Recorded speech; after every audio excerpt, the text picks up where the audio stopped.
उत्तर प्रदेश छात्रवृत्ति एवं शुल्क प्रतिपूर्ति योजना के अंतर्गत सत्र 2024-25 में लगभग 6 लाख छात्रों को छात्रवृत्ति नहीं मिल सकी थी।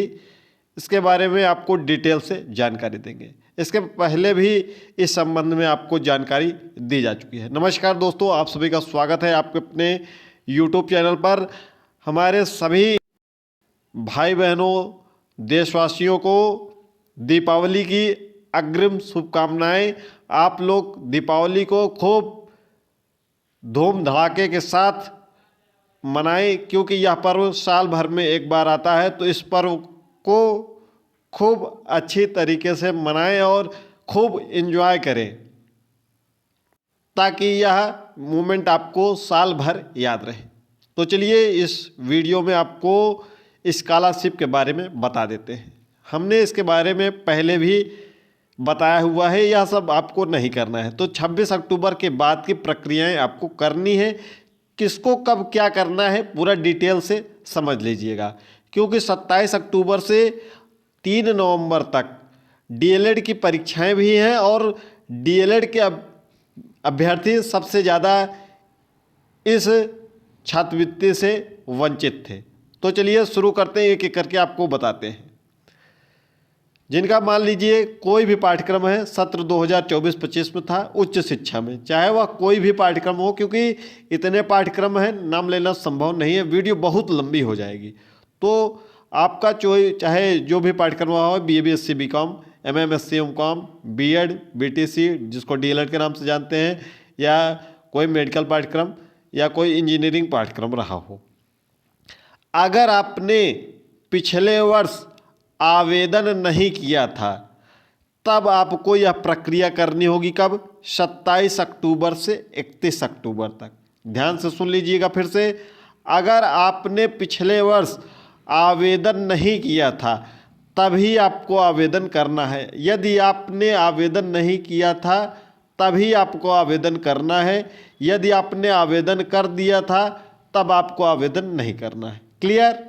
अगर आपने आवेदन नहीं किया था तो 27 अक्टूबर से पोर्टल ओपन होगा।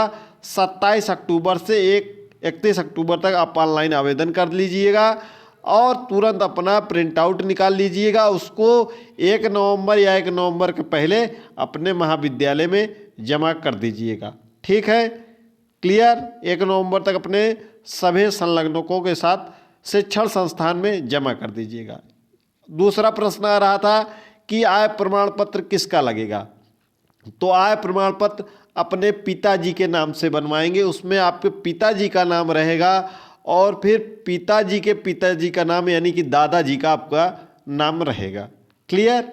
वह बनवाना है आपको। अगर आप नया फॉर्म भर रहे हैं, तो रिन्यूअल भर रहे हैं, तो रिन्यूअल में आपको आय प्रमाण पत्र का एडिट का ऑप्शन नहीं आता है, तो रिन्यूअल में कोई ज़रूरत नहीं पड़ेगी। ओके? अगर आप पिछले साल का रिन्यूअल भर रहे होंगे, यानी कि आपने 23-24 में नया फार्म भरा होगा, उसके बाद 24-25 का आप रिन्यूअल कर रहे होंगे, तो आपको आय प्रमाण पत्र में बदलाव की आवश्यकता नहीं है। अगर आप नया फ्रेश फार्म भरेंगे 2024-25 का 27 अक्टूबर से 31 अक्टूबर तक, तो अपने पिताजी का आय प्रमाण पत्र बनवाएंगे। जैसे आप प्रमाण पत्र इसके पहले बनवाते थे सेम वही रहता है, बस उसमें आपका नाम था और आपके पिताजी का नाम था। और पिताजी वाले आय प्रमाण पत्र में क्या होगा, आपके पिताजी का नाम होगा और आपके दादाजी का नाम होगा। यानी कि एक परिवार के एक पिता से जितने भी बच्चे जुड़े होंगे, कनेक्ट होंगे, यानी कि जितने बच्चे उनके होंगे, वह सभी एक ही प्रमाण पत्र से फॉर्म को फिलअप करेंगे। ओके? उसके बाद यह 2 नवंबर तक आप अपने कॉलेज से फॉरवर्ड करवा लीजिएगा या ऑनलाइन सत्यापित करवा लीजिएगा, अग्रसारित करवा लीजिएगा। अब ध्यान देंगे कौन से विद्यार्थी जिन्होंने सब कुछ, ध्यान से सुन लीजिएगा, जिन्होंने ऑनलाइन आवेदन कर दिया था किंतु कॉलेज में नहीं जमा किए थे, या ऑनलाइन आवेदन करके कॉलेज में जमा किए थे लेकिन कॉलेज वाले उसको फॉरवर्ड नहीं किए थे, तो अपने कॉलेज में जो पिछला वाला जमा किए थे आप, या नहीं जमा किए थे या जमा भी कर दिए थे, फिर से एक बार ले आकर उसका सब कुछ डाटा जो है उसको ऑनलाइन प्रिंट आउट और जितना संलग्न नीचे लिखा रहता कि क्या क्या आपको लगा के जमा करना है उस सब को जमा कर दीजिएगा। आज चाहे जमा कर दीजिए, चाहे आप 2 नवंबर तक जमा कर सकते हैं अपने शिक्षण संस्थान में। जिनका अगर फंड समाप्त हो गया था वह भी अपने कॉलेज में ले जाकर जमा कर देंगे।